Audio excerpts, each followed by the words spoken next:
I'm 104 years old. I played Chopin this morning, same piece I learned at 13.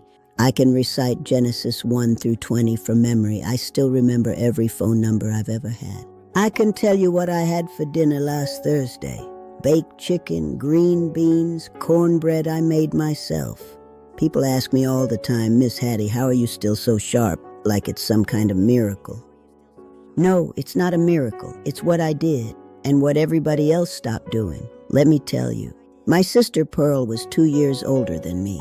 She was the talented one, sharp as they come. But when she turned 80, she started forgetting. By 85, she didn't know her own children. She was a talented one. Could play piano by ear. Could do math in her head faster than anybody. Remembered everything. Names, dates, recipes, conversations from 20 years ago. Sharp as they come. When she turned 80, she started forgetting little things. Keys, appointments, what day it was. By 83, she forgot my name. By 85, she didn't know her own children. I watched this woman who could play Gershwin without sheet music forget how to hold a fork. And I thought, that's not gonna be me. Whatever I have to do, that is not gonna be me. So I did something about it. Now I'm not a doctor. I'm not a scientist. I taught Sunday school and played organ at Mount Zion Baptist for 41 years. That's what I know. But I've also lived 104 years. I've watched what happens to people who do one thing, and what happens to people who do another.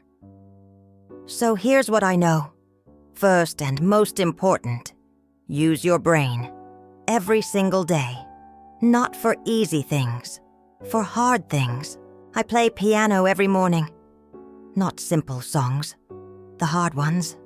Chopin, Beethoven, pieces that make my fingers work and my brain pay attention. I do the crossword puzzle. Not the Monday one they make easy.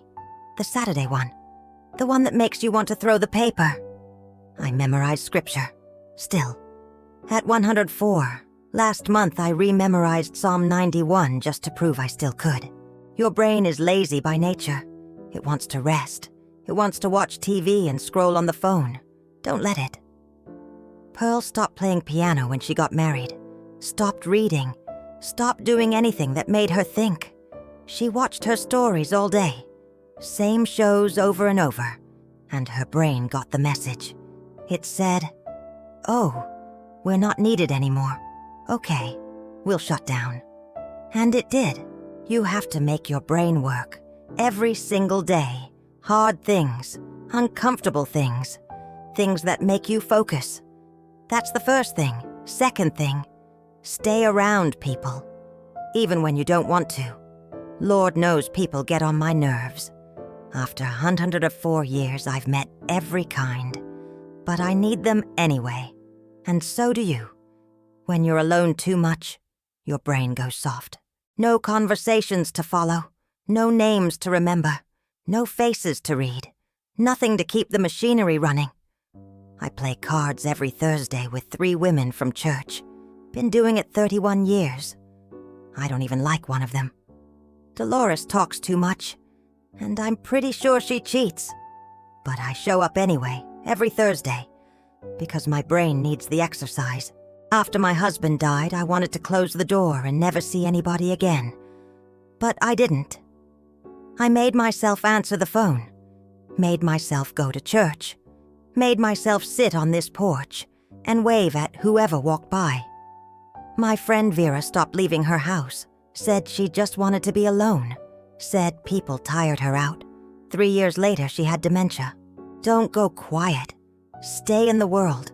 Your brain needs people. Third thing, move your body. I'm not running marathons. I'm 104. These knees have been through enough. But I move. Every single day. I walk to the mailbox. I walk around the block. I walk to the kitchen and back more times than I can count. There's something about moving that keeps the blood going to your brain. I don't know all the science. I just know what I've seen. The people who sat in a chair all day, their minds went first. Every single time. My brother Samuel stopped walking when he turned 70. Said his back hurt. Said he'd earned a rest. By 80, he didn't know what year it was. Get up. Move. Even if it's just 10 minutes. Your brain needs the blood. Fourth thing, protect your sleep. I go to bed at 9 every night. Up at 5:30 every morning. No exceptions. I don't care what's on TV. I don't care who's calling. At 9 o'clock, Miss Hattie is done. When you sleep, your brain cleans itself out. All the junk that builds up during the day, all the toxins, it washes them away. But only if you actually sleep, real sleep, deep sleep, not dozing in a chair with the TV on. My husband used to do that, fall asleep in his recliner. Wake up at 2:01 a.m. all confused. Stumble to bed, never got a full night's rest. I think that's part of what took him. Sleep isn't a luxury. It's medicine. Protect it. Fifth thing, eat real food. I'm not going to give you some fancy diet. I don't know anything about keto or paleo. I just eat what my mama ate, what her mama ate. Vegetables from the garden, fish, chicken, eggs, beans and rice. Cornbread I make myself. I don't eat anything from a box with a cartoon on it. I don't eat anything with ingredients I can't pronounce. Your brain runs on what you feed it. Feed it garbage. It runs like garbage. I've watched people eat fast food every day and wonder why they can't think straight. It's not complicated. Eat real food. Last thing, and this is the most important one. So hear me. You have to have a reason to be here. A purpose. Something that gets you out of bed. Something that matters to you. When you don't have that, your brain gets the message. It says, we're not needed anymore. Time to shut down. And it does. After my husband died, after Pearl died, after I buried most of my friends, there was a moment where I thought about giving up. But my great-granddaughter asked me to teach her piano. Said she wanted to learn before she went off to college. And I realized I still had a reason. It doesn't have to be big, doesn't have to change the world. Just has to be yours. My piano, my church, my cards on Thursday, my family, my crossword puzzles. Reasons to wake up, find yours and hold on to it. Look, I'm 104 years old.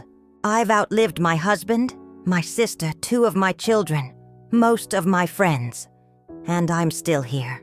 Still playing piano. Still beating my grandson at Scrabble. Still remembering phone numbers from 1952. Still sharp. This isn't luck. This isn't magic. This isn't good genes. It's work. Every single day. Whether I feel like it or not. Challenge your brain. Stay around people. Move your body. Protect your sleep. Eat real food. Find your reason. That's it. That's everything I know.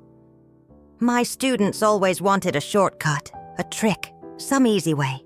There isn't one. There's just doing the work. Every day for the rest of your life. I've got maybe a few years left. But however long I've got, I'm gonna be here for it. Clear-eyed and sharp-tongued. Till the very end. Now, if you'll excuse me, I've got a nocturne to practice. And Dolores is coming over at 4 for cards. I already know she's gonna cheat. And I'm still gonna beat her. Go call your grandmother.